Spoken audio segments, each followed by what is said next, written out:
They told me to sit down and keep quiet, at my own husband's estate dinner.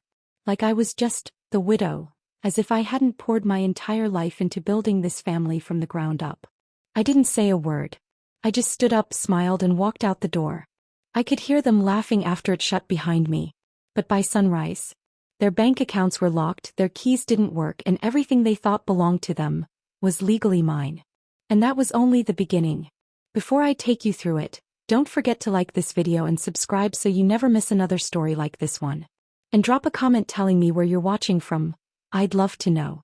My name is Margaret Lawson, I'm 68, and according to my own family, that makes me nothing more than the widow now. I ironed my blouse twice before I left the house, checked my lipstick 3 times, and made a quiet promise to myself not to cry, no matter what. It was just dinner, right? Just my own family. The same people I'd loved, raised, and sacrificed for over 40 years. We were meeting at my son Ethan's place, that big modern glass house he bought with Brittany, right after my husband and I co-signed the loan. Not that anyone ever acknowledges that part anymore. They said the dinner was about estate matters, which I assumed meant the house, the lake property, and our retirement savings. All of it built by me and Frank, my husband, over decades of penny pinching, skipped vacations, and dinners made from canned soup. I brought a homemade blueberry pie. Frank always said it was my best. I thought maybe it would set a softer tone. But when I walked in, no one even looked up. Ethan was already pouring wine like he was hosting a fancy Napa tasting. Brittany clacked around in gold heels, wearing that shiny fake smile like it was glued on. Their oldest boy, Caleb, gave me a nod, just the kind you'd give a distant relative at a funeral. The room smelled like overcooked food and too much perfume. We sat, 9 of us, at the dining table I bought them last Christmas. Ethan started with, "We've been thinking it might be better to simplify things." And just like that, I knew what was coming. Less of me, more of them. I gently asked, "Did you talk to the lawyer about the trust?" Brittany didn't even bother to lift her eyes from her phone. She muttered, "You're just the widow, Margaret. Maybe just stay quiet for now." The whole room went still. Then Ethan let out a short laugh, and Logan, my other son, chuckled too, like someone had cracked a joke. My hands trembled beneath the table, not out of weakness but because it felt like I'd just died all over again. Only this time I was the one being buried. I looked at each of them one by one. Their faces blank, as if I was no more than a placeholder. I put down my fork. I stood up. I didn't speak. I didn't give them the gift of a dramatic scene. I left the pie untouched on the counter, walked out to my car, locked the doors, and, for the first time in 43 years, I sat in total silence. But it didn't feel lonely. It felt peaceful. They didn't call after me. They had no idea what was coming. That night I didn't sleep. Not a wink. I sat curled up in Frank's old recliner, wrapped in the throw blanket we used to argue over on chilly nights. The one with the frayed corners and the coffee stain he never noticed. The house felt like it was holding its breath. And I just kept replaying their words. "You're just the widow. Maybe just stay quiet." Like I was an extra in a movie about my own life. Around 2:30 a.m. I couldn't take the stillness anymore. I got up, barefoot, and walked to the hallway cabinet we used to call the no-go drawer. We always told the boys not to touch it. That's where we kept all the important papers. Passports, old wills, property titles, and other things they didn't need to know about. My fingers were cold as I opened it. I didn't even know what I was looking for.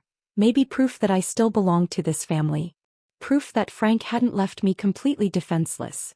I sifted through old insurance forms, birth certificates, tax records, even an old photo of us in Montana. And then I saw it.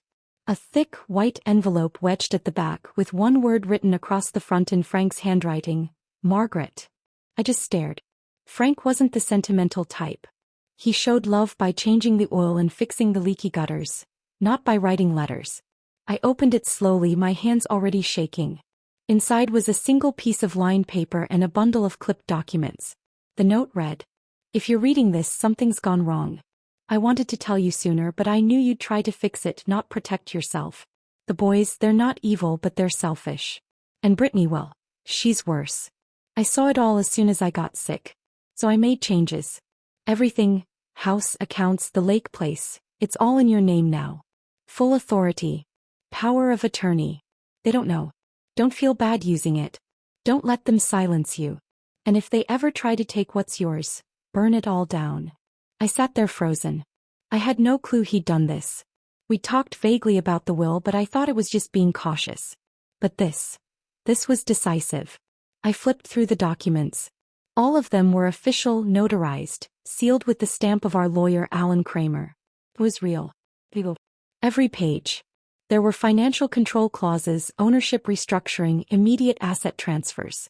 He had revised everything 8 months before he passed, while I thought we were just managing doctor's visits and switching medications. He must have done it after noticing Ethan nosing through the books and Brittany asking all those sugar-coated questions about next steps. I could almost hear Frank's voice telling me not to shrink myself. Not this time. I made a cup of tea just to keep my hands moving even though I didn't drink it. I paced around the kitchen, then sat back down and double-checked every date and signature. It was all legit. And slowly that hollow feeling I'd been carrying started to change.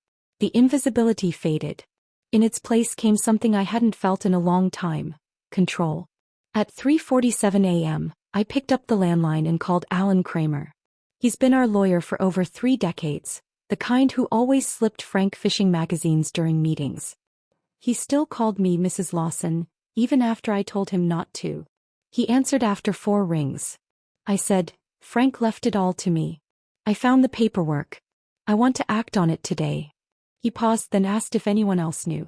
"No," I told him. "Not yet." He said, "Good. Don't tell them. I'll be at your place by 9 with everything ready." I hung up and stood there for a long time staring at our old wedding photo in the hallway, us on the courthouse steps, young and terrified, but completely in sync. I touched the photo frame and whispered, "It's all right now. I've got this. You don't need to worry anymore." Then I sat back down, tucked the documents neatly into a manila folder, and slid it into my purse like I was holstering a weapon. Because that's exactly what it was. And if they thought I was going to sit back while they carved up the life I built, they were about to find out just what kind of woman they'd pushed aside. By the time Alan rang the bell at 8:57 a.m., I was already dressed. Makeup done, hair pinned back the way Frank always liked it. The papers were spread across the dining table like a war map, and my notebook was full of questions I'd scribbled down during a night of pacing. Alan stepped in with his usual briefcase and that old worn leather folder he'd had since the boys were in elementary school. But when he spotted the envelope from Frank, something shifted in his face. It wasn't just concern anymore. It was a kind of solemn respect. For 2 solid hours we went through every document. Every clause, every condition, every legal tripwire. By 11:15 I had signed 6 different forms, each one transferring complete control of every asset, every property, every account and all remaining business interests into my name. Then Alan made the call to the estate manager. He gave them verbal confirmation. From this point forward, all instructions come from me. Not Ethan. Not Logan. Not the trust. Just me. Hearing it spoken aloud felt unreal. All future authority now rests solely with Mrs. Margaret Lawson. I don't think I even breathed for a full minute.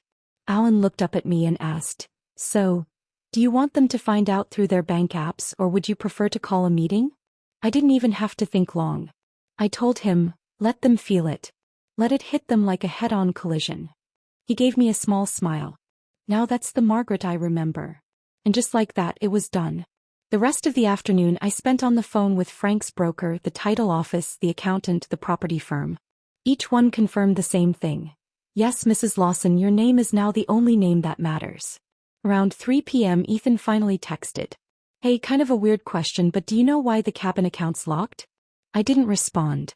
5 minutes later Brittany called. I let it go to voicemail. Her voice was sharp and sugar-coated, classic Brittany, sounding like she was trying to charm her way into something that didn't belong to her.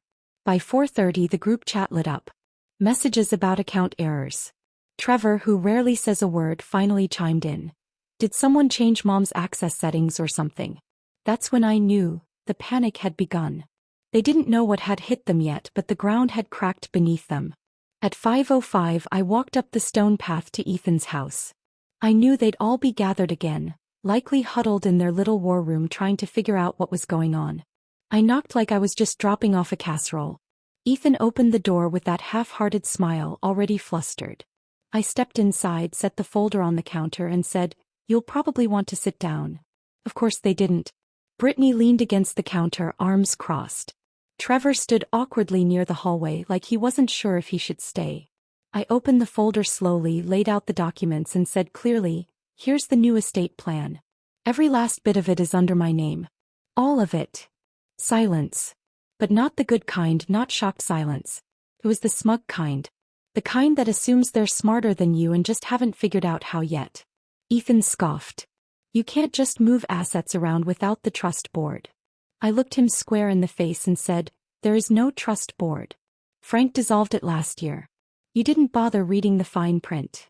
Brittany stepped closer, squinting down at the papers with her long manicured nails and that phony practiced grin. "There's no way this is binding." That's when I handed her the final notarized document, complete with Alan Kramer's signature and date stamp. She froze. I stepped back calmly. "This isn't a negotiation. This is a notification. As of this morning, you have no legal claim to any of it." No one moved. No one spoke. It was the first time in years that room had been quiet while I was standing in it. I turned to leave, paused at the door and said, "If you ever want to discuss my future again, you'll need to make an appointment." No slamming doors. No speeches. No tears. I walked out of that house Frank and I paid for, leaving them to choke on the control they thought they had. The next morning I was making coffee in the kitchen. The old drip machine sputtered like it always does when it's nearly done. I hadn't even touched my phone but I could feel the tension in the air. 5 missed calls from Ethan. 3 from Brittany. 1 from Trevor. Of course he waited until the dust settled before reaching out. I ignored every single one. I sat at the table with my coffee watching the steam curl into the air, wondering if any of them had gotten a wink of sleep. A part of me hoped they hadn't. At 9:12 a.m. Ethan finally sent a message. Not pushy this time. Just confused. "Can we please talk?" That was all I needed to see. They were unraveling. Around noon Alan called. Apparently Ethan had tried logging into 2 accounts from his work laptop, and both attempts were flagged and blocked.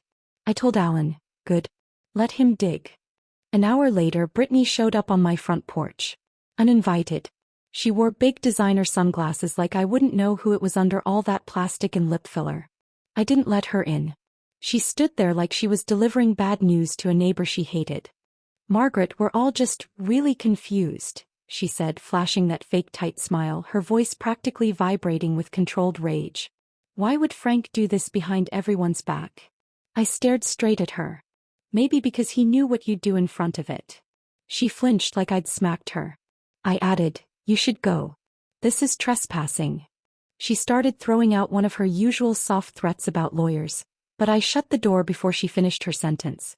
10 minutes later Trevor called. His voice was quiet like he didn't want his wife to hear. "Mom, I didn't know.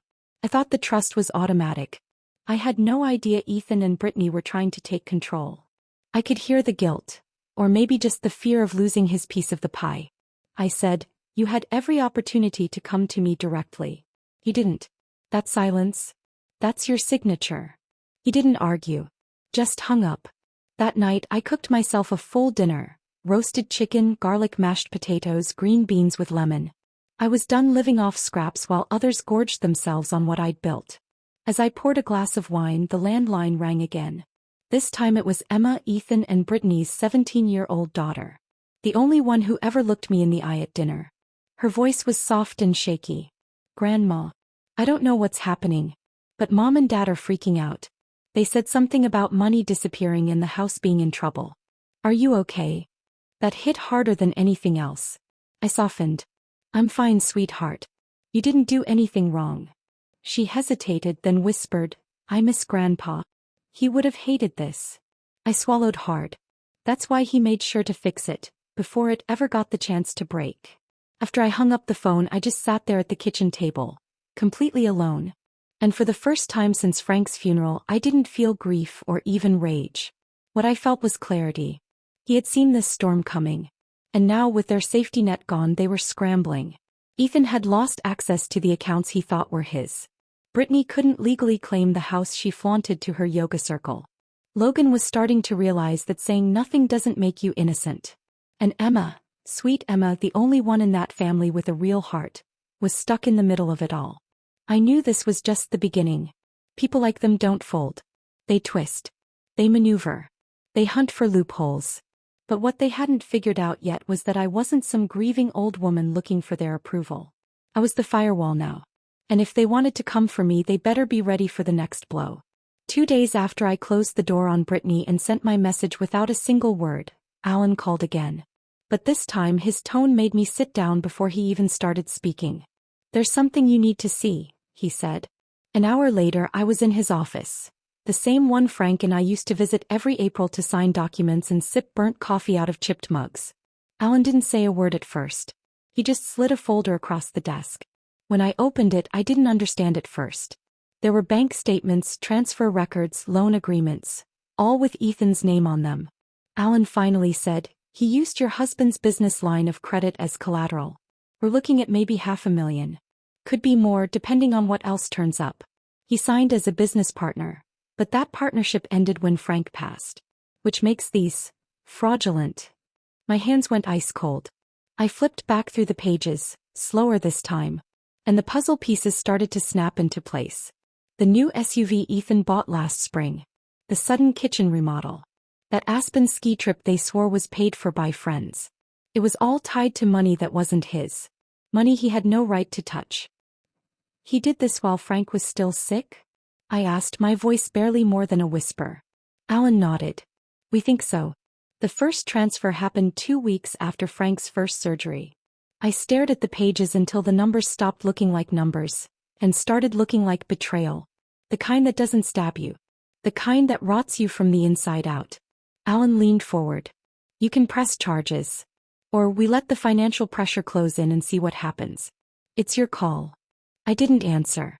Not yet. I needed to sit with it. I drove home in silence. No music.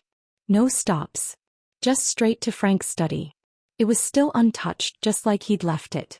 I pulled out the old leather journal he always kept behind the encyclopedias, the one he used for tax notes, and there was, on one of the last pages in his neat, slanted handwriting, "Check Blake's withdrawals. Looks fishy. Ask Alan." He had known. Or at least he'd suspected. But he didn't get the chance to follow through. Now it was my turn to finish what he started. I didn't sleep again that night. I sat at the kitchen table with every document laid out like a puzzle from hell. Proof that my own son, my flesh and blood, had stolen from us while we were buried in hospital visits and chemotherapy schedules. I didn't scream. I didn't cry. I just created a new folder, labeled it Firewood, and started taking notes. What assets could I liquidate? What debts could I call in? What investments was Ethan still tied to that I could freeze? The next morning I called Alan and said, "Don't file anything yet. Let him sweat. I want him broke before he's scared." That same day I called our estate accountant. His name was Tom Grady. Hadn't seen him since Frank's retirement party. I asked him straight up, "Did you know about any of this?" He didn't deny it. "I had suspicions," he said. "But your name wasn't on anything." My hands were tied. I said, "Well, now they're not. Start talking." And he did for over an hour. He told me about questionable fund movements, internal flags he couldn't chase without permission, and how Ethan had likely built up a mountain of debt thinking that once Frank died, he'd inherit everything and cover his tracks later. This wasn't just greed. This was arrogance. He never once thought I'd be the one holding the pen when the dust settled. That night I sent Ethan a single text. "You might want to find a lawyer, an accountant, and a very cheap apartment." He didn't respond. He didn't need to. The silence said everything. I could already hear the sound of everything he thought he owned slipping straight through my hands. 3 days later they invited me to a family barbecue. Like nothing had happened. Like we hadn't just torn the family tree out by the roots and burned the diseased branches on the lawn. And even though every bone in my body told me to stay home and let them choke on their lies, I went. Because sometimes silence isn't power. Presence is. I wore the pearl earrings Frank gave me for our 30th anniversary. And I brought a bottle of wine I knew none of them could afford. When I walked into that backyard, the whole thing looked like a catalog shoot gone wrong. Plastic tablecloths. Overly polite smiles. Music turned up just enough to avoid real conversation. Brittany was in white like she was trying to prove she still looked pure. Ethan was behind the grill, playing family man, flipping burgers like his world wasn't already on fire. Logan gave me an awkward nod, somewhere between guilt and confusion. I didn't wait long. I walked right up to the picnic table, dropped the firewood folder down hard and said, "We're talking now." Brittany rolled her eyes. Ethan muttered something under his breath. Logan reached for a beer like a nervous kid, pretending everything was fine. I opened the folder and laid out the documents. The loan fraud, the fake partnership extension, the transfers. Everything. "This is what Ethan did," I said quietly, "while your father was dying. His people don't remember what you yell. They remember how calm you were when you spoke the truth." Ethan laughed, sharp and hollow. "This is insane. This isn't even." I cut him off. "It's not speculation. It's notarized, confirmed. And the only reason you're not in jail today is because I'm giving you one last chance to take responsibility." Brittany stepped forward, voice high and shaky. "This is a setup. He didn't steal anything. Frank would have told us." I turned toward her, slowly meeting her eyes. "Frank saw it. He just didn't trust you to fix it." For the first time she had nothing to say. Emma, who'd been sitting near the fence, looked at me like the cracks in her world were finally showing through. I turned back to Ethan. "You'll start signing things over today. The vehicles. The cabin furniture. Business assets. You don't get to enjoy the pieces of what you tried to destroy." Ethan clenched his jaw, chest rising like he was ready to explode. "You're really gonna burn this whole family down over paperwork?" he said. I leaned in just slightly and said, calm as ever, "No. You did that the day you stole from your father's grave. That shut him up real fast." I turned and headed straight for the back gate, but just as I reached it I heard someone, probably Brittany, mutter behind me, "She's just bitter. That's all she is. A bitter old woman who couldn't let go." I didn't turn around. I didn't need to. I just said loud enough for the whole backyard to hear, "No. I'm the woman who paid for this entire yard. And I just decided, you're not invited back into it." Then I walked out through the gate and didn't look back. At home I poured myself a glass of that wine, the one I brought just to make a point, and sat out on the porch watching the sun drop behind the trees. And I thought, how strange it is to feel grief and power at the same time. I wasn't exactly happy, but I was free. And freedom, as it turns out, tastes a hell of a lot better than forced smiles and stolen money. The following Monday I met with the real estate attorney. I handed over a full list of properties still legally under mine and Frank's name. The lake house Ethan used to brag about online. The downtown condo Logan had been secretly renting for cash on the side. Even the SUV Brittany drove Emma to school in. The one she always claimed was a gift from Ethan's business success. The truth? The lease still had Frank's signature on it, which meant it belonged to me now. One by one I signed the sale orders. No hesitation. No speeches. Just clean, cold signatures that felt like slicing tumors from a family that had been sick for years. The attorney asked if I wanted to notify them personally or let the paperwork speak for itself. I told him, they didn't invite me into the room when they thought they were dividing up the kingdom. I'm not handing them a spotlight now that it's falling apart. By Friday, Ethan's business account had been drained. Every cent of illegal equity gone. Brittany's credit cards got declined at some boutique in Westport. And Logan called, breathless, asking if the building manager was serious about kicking him out of the condo. "Yes," I said. "And the next person who lives there? They'll pay rent. Like everyone else." Of course, Brittany didn't go down without a show.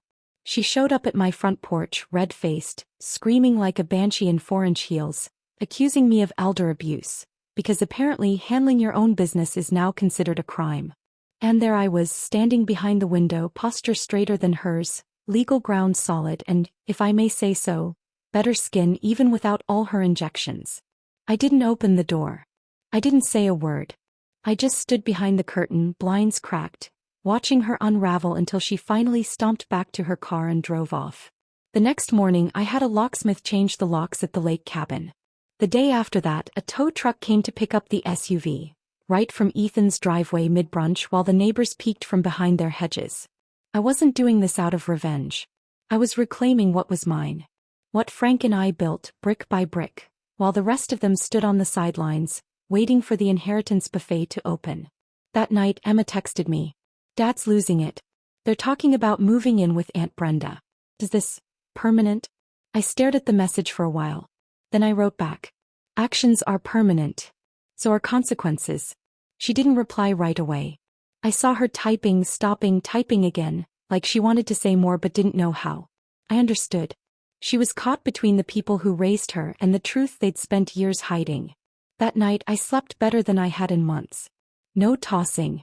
No dreams. Just deep, real rest. Like peace had finally broken through all the noise.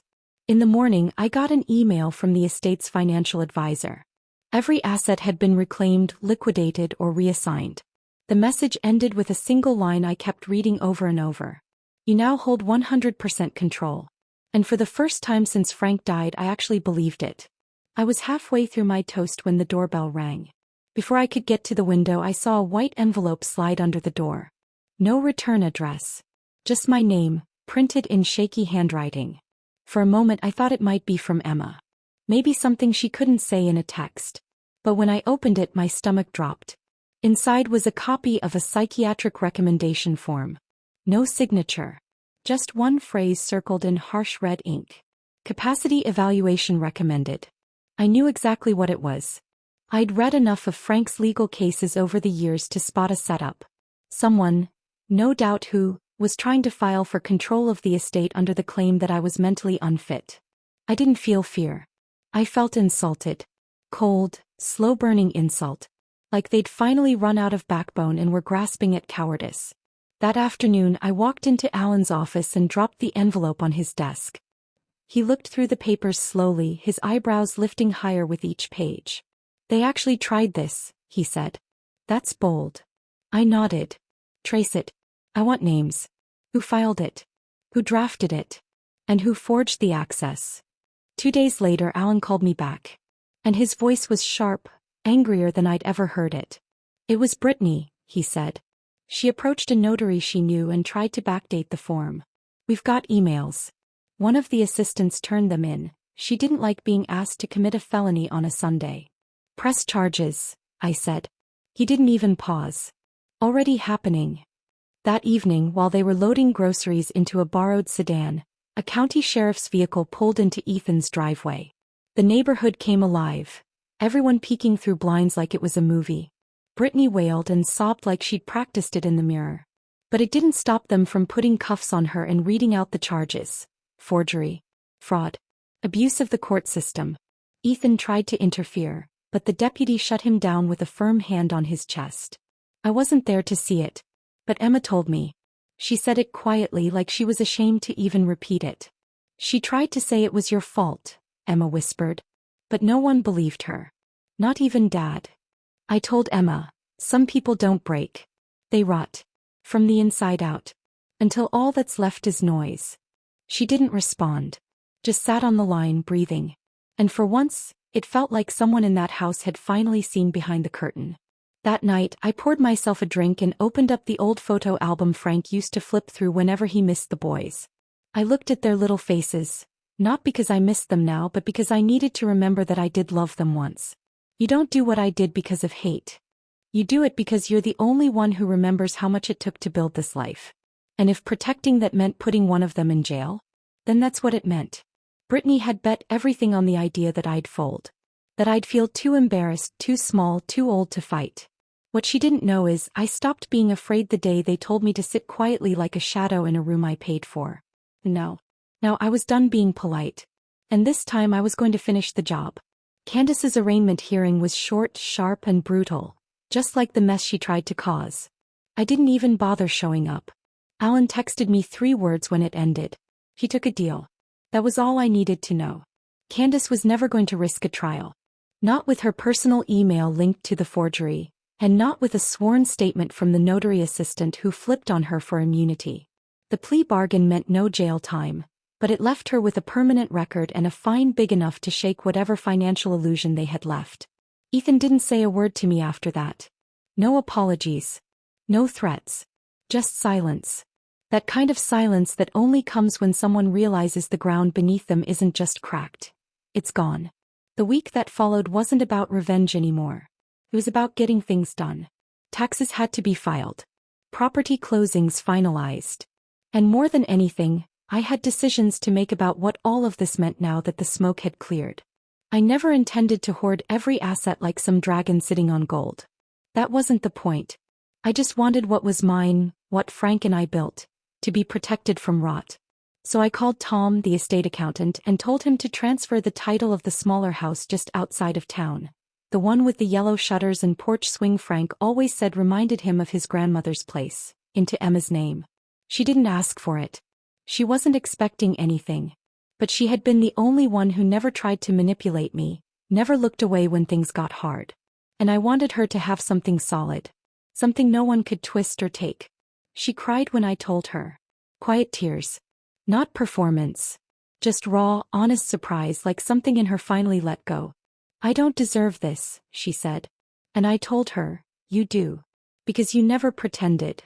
That same week I started working with a non-profit advisor to launch the Frank Lawson Second Chance Fund. A grant for widowed women over 60 who'd been pushed aside, left out of finances, or left with scraps after their husbands passed. I didn't want a plaque. I didn't want a ribbon cutting. I just wanted to build something that outlasted the pain. The first application came in before the website even launched. A handwritten letter from a woman in Kentucky. Her kids drained her bank account the day after the funeral. I approved her in under 2 hours. One night, while sorting through old paperwork, I found a dry cleaning receipt Frank had scribbled on, tucked inside the pages of his retirement folder. Read. Make sure Margaret knows she did it all. I just stood beside her. I didn't cry. I just folded it gently and placed it in the top drawer of his desk, right next to the original will, the keys, and now, peace. By Friday I'd closed the last joint account tied to Ethan's fake LLC, donated the leftover inventory to a local startup fund, and sent a cease and desist to the last law firms still foolish enough to answer his calls. The rebuild wasn't flashy. It wasn't pretty. But it was mine and Frank's. No longer dragged down by greedy ghosts who shared his blood but not his values. And for the first time in years, as I sat on my porch sipping coffee while contractors fixed the rotting fence we kept putting off, I realized I wasn't surviving anymore. I was rebuilding. And I was doing it on my own damn terms. Then came the invitation. Another family gathering. Same table. Same house. The one where they once told me to sit quietly like I was an extra in my own life. Blake had sent it himself, though he disguised it like a casual get-together. Something about reconnecting and resetting, as if everything we went through was just a software glitch that could be patched with burgers and polite smiles. I didn't go to forgive anyone. I went because sometimes the people who try to erase you need to see you standing tall, with nothing left to prove. Brittany wasn't there. Part of her plea deal required she stay away from me for 6 months. Logan hovered in the background like he had something to say but no idea how to begin. Emma sat beside me, hands folded, quiet but solid, like she was learning what it means to hold your ground. Blake stood at the head of the table, still pretending he ran the show. But even he looked smaller now. Thinner. Hollow. Like even he didn't believe the story anymore. He started with something rehearsed. Families weather storms, he said. We all process things differently. I set my glass down. This isn't a storm, I said. It's the consequence. And every one of you helped write it. The room froze. No one shifted. No one even blinked. Blake opened his mouth, maybe to defend himself or drop another excuse. But I raised my hand to stop him. He told me I was just the widow. That I should sit quietly. But I wasn't quiet when I built this family. I wasn't quiet when I held it together. And I sure as hell won't be quiet now that I've taken it back. I paused, just long enough for the words to settle. Then I added, this table, this room, I own them. Legally.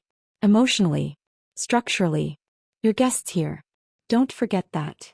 I stood up. No dramatics. No parting shots. Just finality.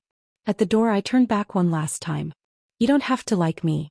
You just have to understand. I'm done making myself small so you can feel big. Then I walked out. Not in anger. In closure. Outside the sky was sharp and clear. The kind of light Frank used to say was perfect for yard work. And as I climbed into my car I didn't feel victorious. I didn't feel smug. I didn't even feel proud. I felt settled. I'd walked through the fire. I fought for what mattered. And now I finally had the one thing no one could give me. But me. Permission.